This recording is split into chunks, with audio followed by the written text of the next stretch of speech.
must just say before I start, I'm speaking in a personal capacity. It has been an extraordinary couple of weeks, I think probably 3 weeks, although in many ways it's been quite an incredible slow burn 5 years, because that's how long, 5, 6 years nearly, that this has been slowly building up from what was initially a slightly peculiar story about Prince William's knee, that gradually turned into actually his voicemail being hacked into, and then sort of started to spiral. And then we hear that the head of the Professional Footballers Association had been paid £700,000 by News International for purposes that were quite unclear.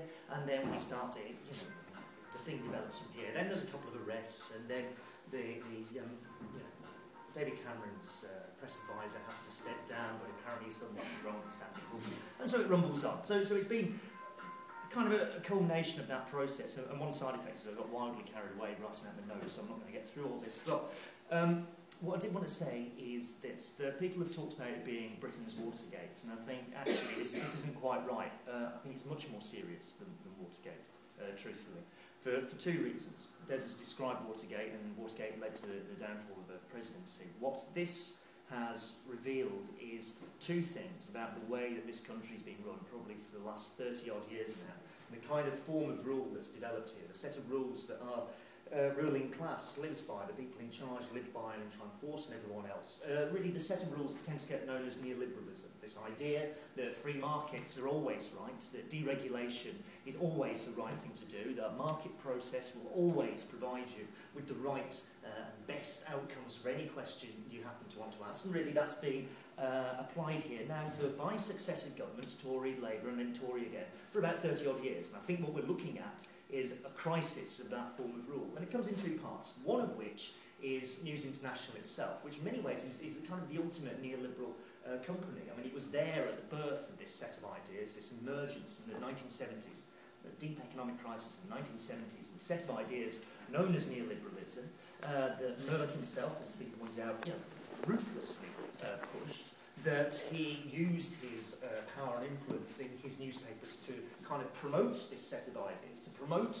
the idea that everyone can go out and just become rich and the market will do everything for you and we're all going to be aspirational and pushy little Thatcherites and all the rest of it. That's one side of it. Of course, the other thing about News International, and this is why Murdoch's saying things like, oh well, News of the World I wasn't greatly interested in, it was only 1% of our total revenues that we earned at News International. It is completely disingenuous. It is the way that News International has kind of turned deregulation and turned a form of political corruption as a result of that deregulation into a kind of business model.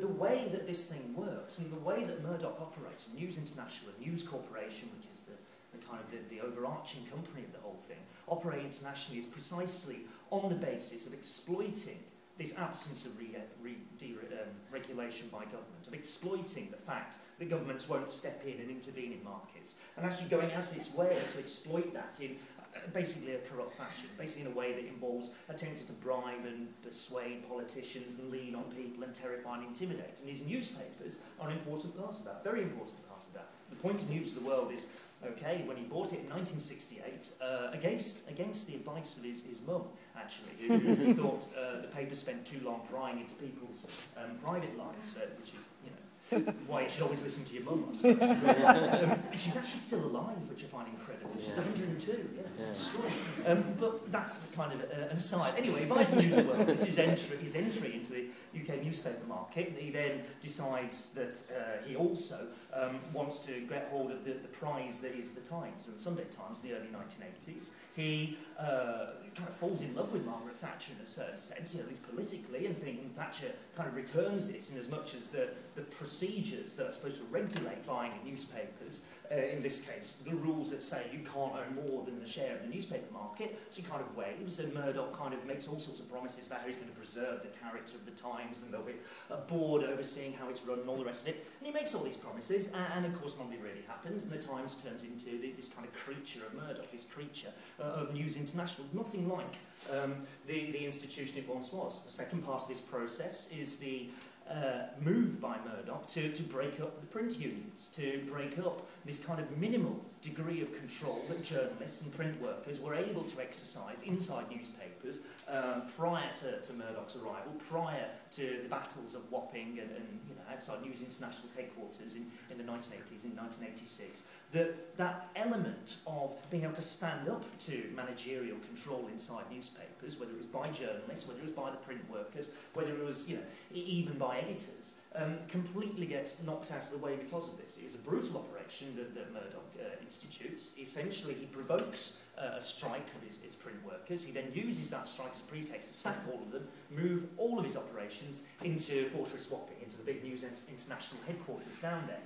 And he eventually wins that strike on the basis that the government gives him the nod and the wink, provides the police to break up the picket lines, it's pitched battles, it's quite a notable instance, we say, in the kind of the defeats of the unions in the 1980s. And it's critical. It's critical because it means, in particular, that these newspapers and the way that News International works is incredibly centralised. He breaks any opposition. The deal that you get if you go and work at the new News International headquarters is you have to do what you're told. Everyone knows it. So if you go and scab him a strike, you're Murdoch's person now. You're a creature of his management. These are incredibly centralised institutions, which tells you two things. Actually, it's another anecdote. If you ever go and visit News International, as you come through the immense amounts of security and up the escalators into the main entrance there, the first thing you see, virtually, is this massive portrait painted. Rupert Murdoch sitting on a kind of throne, grinning down, beaming benignly down at the underlings. He ought to have a big white cat. It's extraordinary.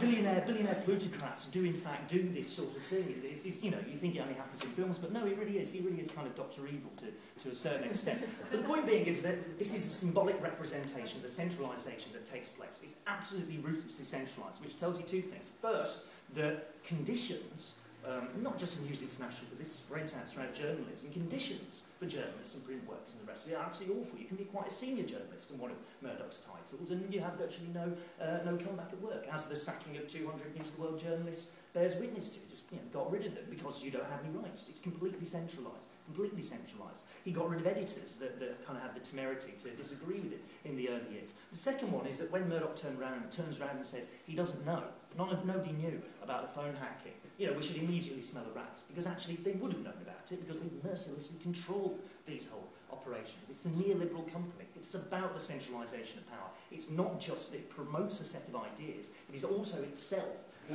a way of centralising power, and at the same time of corruptly using this deregulation, this lack of government control, to further his own commercial interests. The other good example of this is what happened around the purchase of B-Sky B, which has obviously come up again. Obviously, at the moment, Murdoch attempting to now acquire a controlling stake in it isn't quite going to happen. Again, this goes back to actually one of Thatcher's last acts as Prime Minister, was to kind of inform Murdoch and inform everybody else that there wouldn't be an investigation into Murdoch taking over.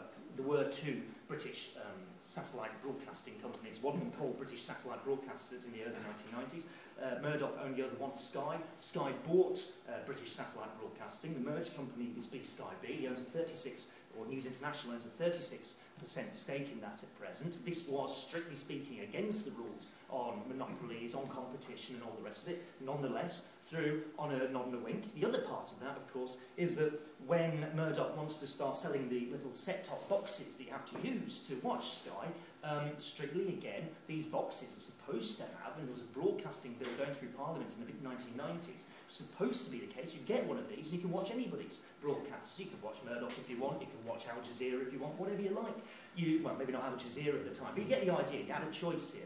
Murdoch leans on the Labour Party. In particular, I think he leans on Tony Blair, who pays a visit to his private island off the coast of Australia in the latter part of 1995, just as this bill that was going to control the use of its set-top boxes is going to Parliament. Labour had been opposed to these things, backs right off. So you can see the corrupt influence that's there all the time. The point about Murdoch is this. It's not that he's just an ideologue. He tells us all these poisonous things about the world. It is also that he uses this deregulation. He uses the ability to corrupt governments. When democracy gets damaged, he uses that to further his own commercial interests. This is an entirely corrupt organisation. It is a corrupt neoliberal organisation. I've just been told I've got 1 minute, so I'm going to have to rattle through the other part of it, which is this. Because the other part is, the second part of why you think this is such a major crisis is that it tells you something about the British state. Because actually, this kind of idea of neoliberalism is how it's supposed to regulate itself, how it's supposed to run itself for 30-odd years now. And the real problem with it is that when you start saying to people, you know, there's no real rules apart from self-interest, right? Basically, the highest goal under neoliberalism, under what you're taught by Murdoch's press, is actually just to get rich. Get rich and to hell with society, to hell with any collective project, forget about it. And what you end up with is a spectacle, I think, that you see at the moment, of a bunch of people who promote this idea and actually believe it themselves. And instead of, as might have happened once upon a time, when you have a ruling elite and they realise there's a crisis and someone has to go and fall on their sword, perhaps literally in the case of ancient generals in Greece or whatever, but at least there's this mechanism to deal with the crisis and resolve the crisis as a way of these people at the top of society. They have a collective project, they have a collective set of morals, ethics, values, they have a way of coming together and resolving that crisis. It doesn't exist. So what we get is this kind of mutual bloodletting. Everybody attempts to pass the buck. What's been incredible about the last 2 weeks is that every single person in this has attempted at every point to pass the blame somewhere else. So the Metropolitan Police try and blame Number 10. Number 10 then tries to kick the blame back to News International. News International, in person of the two Murdochs, father and son, say, oh, we didn't really know what's going on, better go and blame the police, and then the thing just gets passed round and round and round, right? No one is able to stand up and say, we'll draw a line under this process. No one is able to say, we will act in a kind of collective interest, because there isn't one. Nobody has the authority. So this is the corrosion, I think, of a neoliberal set of ideas. It's not just that we all get taught this stuff. It's actually bad for them to try and run the world like this. They don't have a shared set of morals or values anymore that is sufficient to bind these people into anything like a normal functioning ruling class. So you see all the mechanisms, but then you also see them squabbling amongst themselves. It's a point of weakness for them. By the way, the reflection of this lack of values is, of course, what sparked the whole rounded crisis this time round. The phone hacking thing, the fact that people were actually hacking into the phones of murdered schoolgirls, it's completely repugnant to most people. It's exactly what sparks this thing off.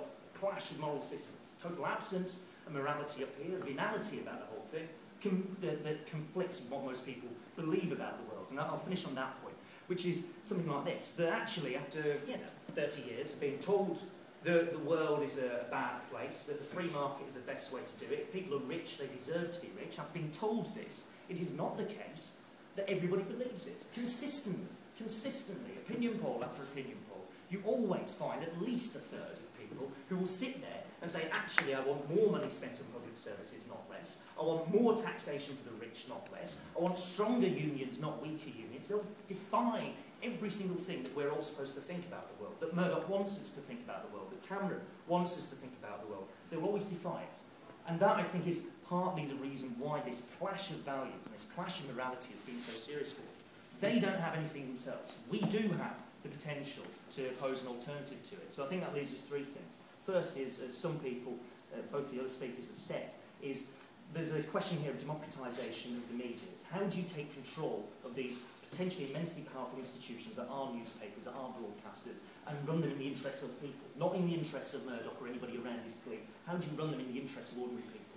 That's quite a serious question. I suspect part of the answer is precisely the role of unionisation, the role of the trade unions and print workers and journalists and everybody involved in the media in coming up with some kind of collective response to what's happening there. The second part of it is that we need to oppose the cuts. We need to oppose this logic of austerity. We need to oppose this neoliberal solution to a crisis where instead of saying, actually, it's a deep economic crisis, we need to spend more money on schools and hospitals to prop the economy up, they say we need to spend less. We want to force the cost of the crisis on ordinary people, on the rest of society, and the rich can sit at the top, getting richer, as they have done throughout this financial and economic crisis, very, very substantially so. They force the costs on the rest of us, and I think we have to come together, organise and say we're going to oppose this process, we're going to draw a line under it, and what we've got now is a window of opportunity where that can suddenly become possible.